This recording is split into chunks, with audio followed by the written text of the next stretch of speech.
We begin today's program with a closer look at China's idol culture. It's no news that some fans go to great lengths to support their pop stars, waiting for hours just to catch a glimpse, spending a fortune to buy concert ticket, tirelessly defending their idol on social media. But now many are asking, has celebrity worship gone too far, at least in some cases? An earthquake in China's entertainment business. 30-year-old Chinese-Canadian singer Chris Wu was arrested for sexual misconduct. Alleged victims include minors. And this has set off a storm on Chinese social media. The pop star has always been surrounded by fans. When he was arrested, some die-hard followers even went extremes, calling for his release. The country's cyberspace administration says it will improve the management of the fan circle online and limit extreme fan activities and behavior among minors. The future of Chris Wu is still uncertain. If convicted and sentenced in China, deportation to Canada likely awaits. The moment of reckoning comes when certain fans posted on social media that they plan to break from jail their idol, a hugely popular male celebrity in detention on suspected rape. Chinese authorities then issued the statements about curbing the barbaric growth of pan-entertainment and keeping the influence of capital in check. So, is idol worship an organic adoration or manipulated emotions? How can fan culture be shaped into a quote-unquote healthy one? Let's loop in our panelists.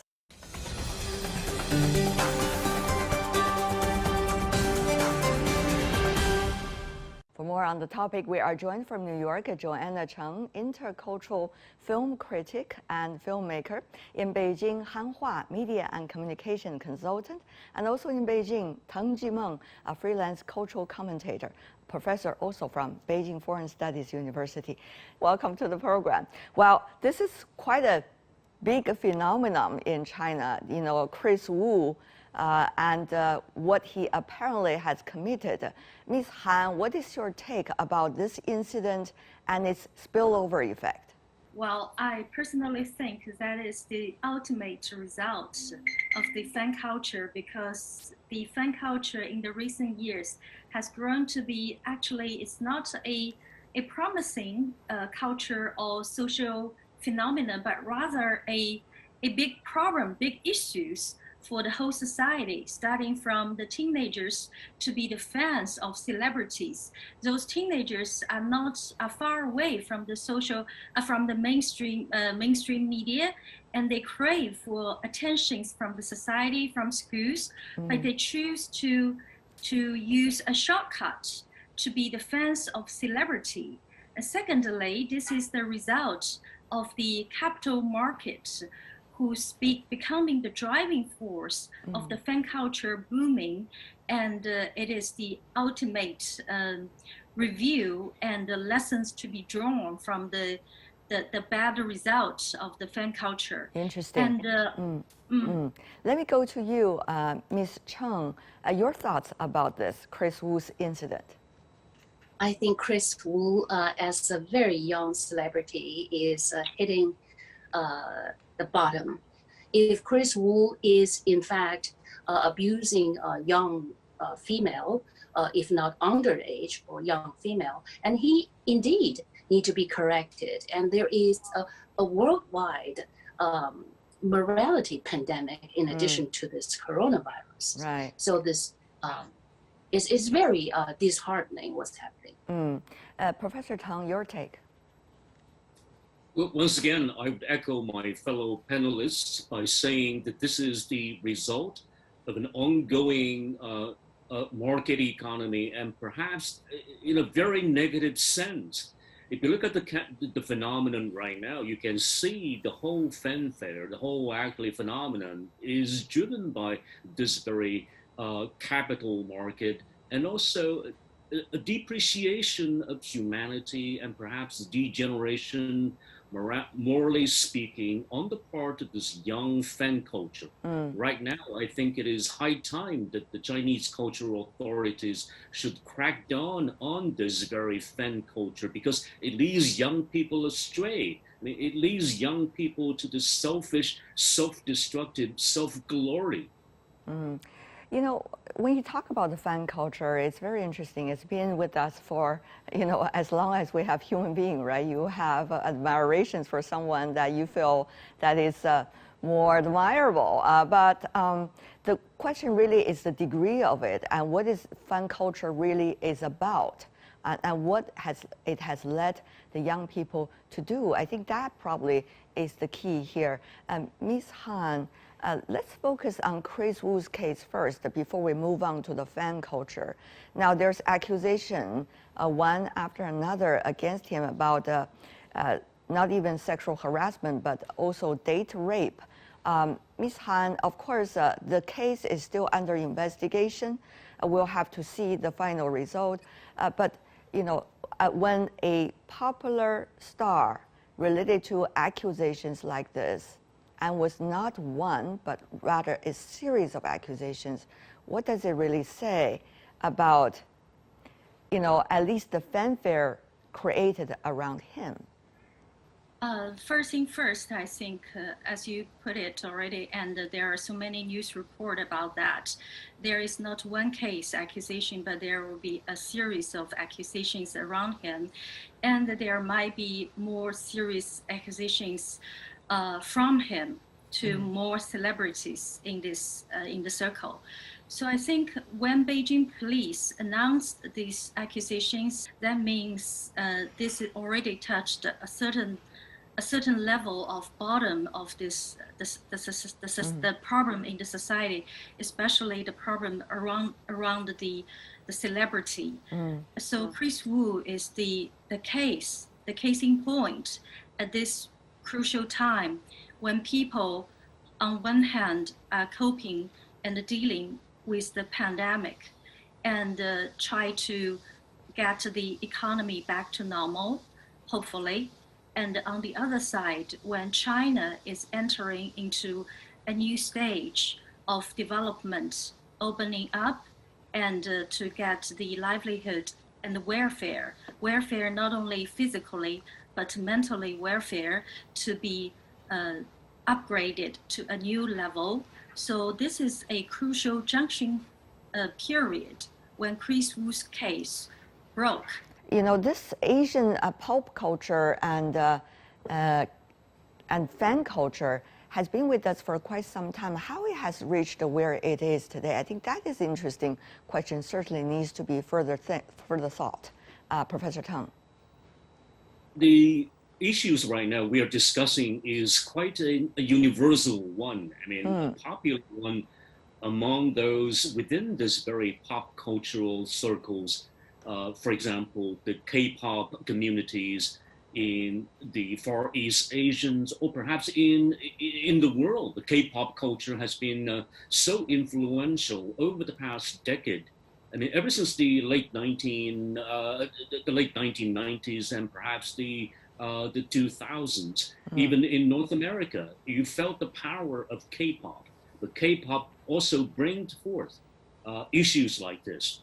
In fact, it was also connected to pop culture back in the 1960s in the United States. I mean, drug abuse, raping and the raping of groupies and these young followers have been always popular and also discussed and debated in the community for quite a long time. And so Chris Wu is not an isolated case in this very point. He actually, in fact, inherited the legacy, the very negative legacy of this very pop culture and also the fan culture. And so, like I said, I mean, it's high time that we address this very negative side of the fan culture and deal with it and confront it. And in fact, we need to speak to this very issue nationwide. There should be a nationwide debate about this. Yeah, Ms. Cheng, of course, it is not just the idols, so-called popular idols in China that's running into problems or in Far East, but also, recent stories about Britney Spears, of course, in a very different nature, certainly have shown many of these so-called young idols are very vulnerable about themselves and also might be very vulnerable toward the creating vulnerability in others. So how do you see, the fan culture worldwide, and does that, after decades of incidents, wouldn't that provide much food for thoughts for all of us? Chris Wu is not an isolated case, and although he is young, he represents a special interest group who are actually abusing their popularity, and the so-called celebrity, they lost their moral compass. If this incident, which is not isolated one, he represents, I think, a section in society who is derailing from being good. So they are actually setting a very bad example for young people.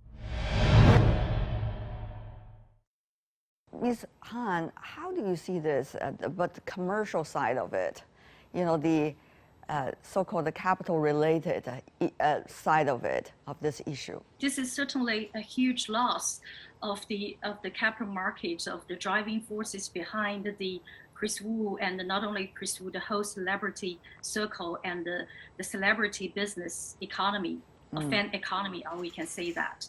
I try to echo Professor Teng here that there was scandals around Chris Wu and other celebrities years ago, actually, and the scandals were covered up by mostly the capital driving forces behind. So that was the huge problem.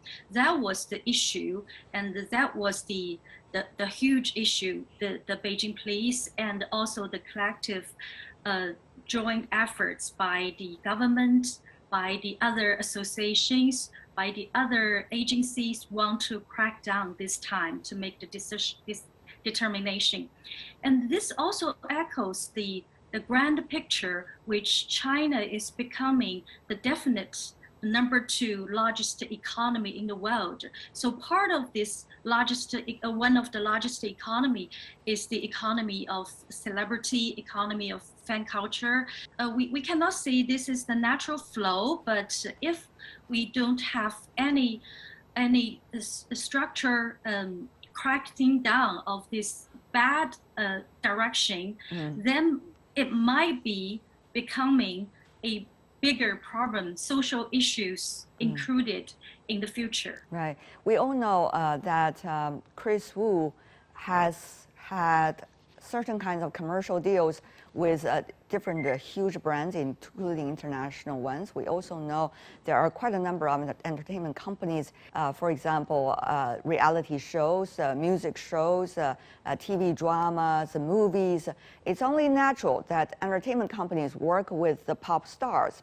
However, in this case, all the companies were trying to cut ties with him immediately after the news came out. So it also shows, in a way, how, it gives another aspect of how to look at the issue, how celebrities are being shaped, and how, in fact, vulnerable they are, however, by the capital, but at the same time, they should be responsible for the capital and the society. That's a very interesting question. It's a two-way street in a way, Professor Teng. You're right. You're very right. I think celebrities are people of greater responsibility. And in terms of responsibilities, it reminds me of a very famous remark made by Brad Pitt, this very big Hollywood star. And at one point in an interview, he said, as the most beautiful boy in my class, I realized I have greater responsibility. And so a celebrity, a celebrity should be actually given more social responsibilities in shaping not just himself, but also the culture, the fans around him, so that it created the very positive force sociologically. And as Joanne has pointed out so correctly, celebrities are the very barometers of public morality. And so in Chris Wu's case, he is supposed to be the barometer. He's supposed to be the flagship pole that we all look up to. And in this sense, Chris Wu failed to live up to that very expectation. It is his own personal kind of wrongdoing, but at the same time, it is also this very culture, this very market, this very commercial business that destroys such a very hopeful young man. I still remember that he's acting in Mr. Six, directed by Feng Xiaogang, so very impressive. I'm so deeply impressed by his performance, but then at the same time, he should be a double-faced character. We should actually see more, see behind that very young face. So, Ms. Han, please help me to understand, what about the companies that ESG these days are so important for companies, not only in the market, but also in front of the public eyes? How do you see the performances of companies and expectations for companies for the future?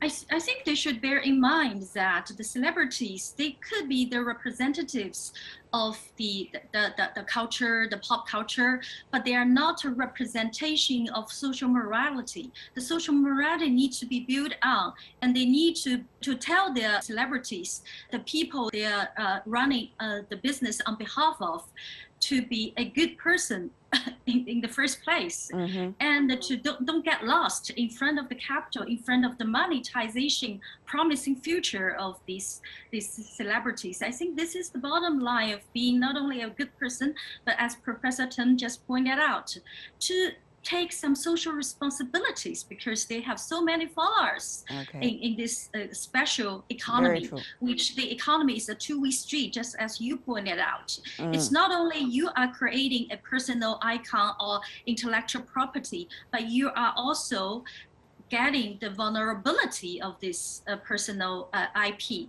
So you need to take care of that, cherish that, and to create the positive economy rather than the negative impact over the teenagers. Interesting point, Professor Teng.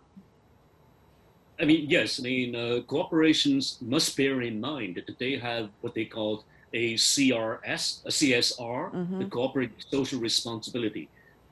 Corporate social responsibility should be the very guiding principle in conducting businesses in a world of changing and in a world of challenges. So in this case, Chris Wu sounded an alarm for these corporations, large corporations, small corporations. They should emphasize one principle and one principle only: transparency and also morality when you try to cultivate this very public icon.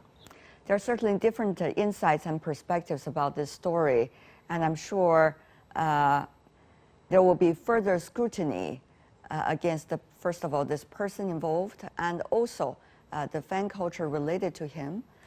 But on the other hand, it is always healthy to have young people admiring their idols, and everybody has their own choices in that regard. For that, I want to thank the three of you for joining us: Joanna Cheng, Han Hua, and Teng Jimeng. Really appreciate it. Thank you so much.